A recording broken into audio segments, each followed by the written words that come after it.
Assalamu alaikum, brother. My name is Jamila Mukri and I'm a primary school teacher. I would like to ask you, can you mention at least 5 ways how we can develop sakina or build sakina as Muslims? 5, I think the time does not permit. This is an easy escape from saying I don't know 5. But 5, time does not permit. Let's say, first way of attaining sakina, your knowledge of Allah's presence with you.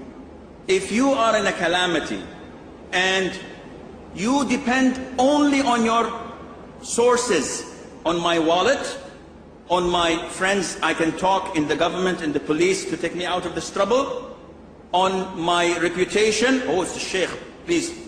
I depend on my sources, so I feel secure and I can feel the sakina from this. But there are lots of calamities, of problems that nothing can help you except the knowledge that Allah is with you.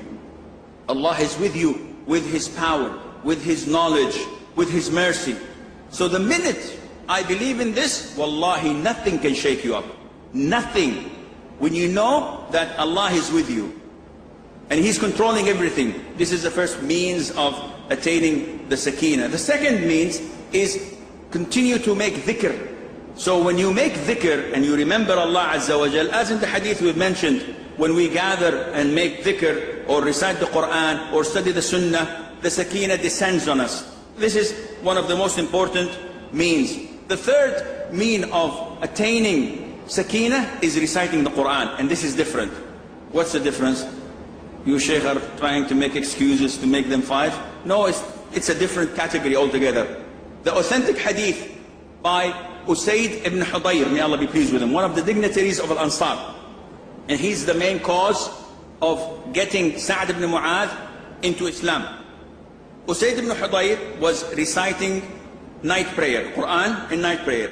In the Bukhari and Muslim, he was reciting Al-Baqarah. In other books, he was reciting Al-Kahf. So we have 2 big and beautiful surahs, Kahf and Baqarah. He had the horse tied with 2 ropes. And he had his son Yahya sleeping, a child, 6 years, 5 years old. And we were talking about 2 a.m. approximately, after the middle of the night. And he's reciting Surah Al-Baqarah or Surah Al-Kahf. Scholars like Ibn Hajar Al-Asqalani say that both incidents happened to him. It's not a different incident. Both happened in Kahf and in Al-Baqarah. The story goes that as he was reciting, the horse started trembling and kicking and doing things that are not natural for him.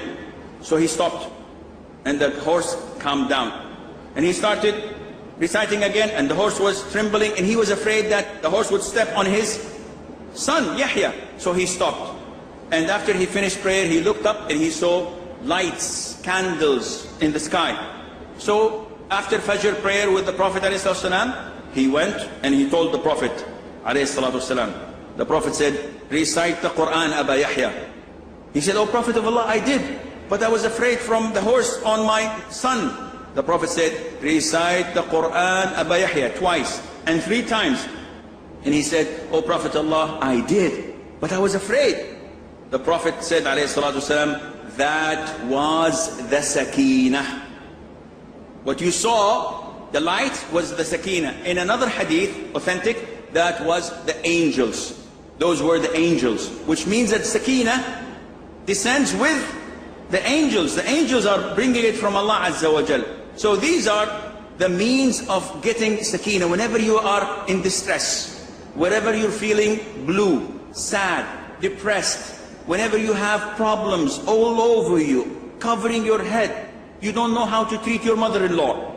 We have lots of problems with mothers-in-law. You don't know how to treat her.